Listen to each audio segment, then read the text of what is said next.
好來，繼續來看台南的南區，後禮拜六要舉辦6月昆喜園的活動，主要是要串聯到昆新、喜秋、萬里三大特色的聚落，打造豐富多元的春日嘉年華。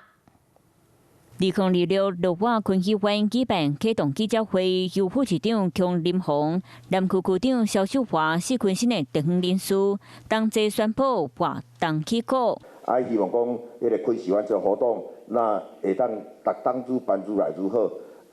就這一部分來行銷我們南區的這個美食。今年活動內容豐富多元，規劃真濟適合親子含個年齡層參與的體驗活動，包括飛野彩繪、做溫泉 DIY、坐馬車體驗，和民眾在參與時熟悉地方故事和產業特色。100攤的農特產展示以外呢，當天也有很多才藝的一個表演。選用南區在地新鮮的食材來辦桌，今年有廟方的支持，達到補助清理，民眾開3000杯就當食到原價5000塊的澎湃料理。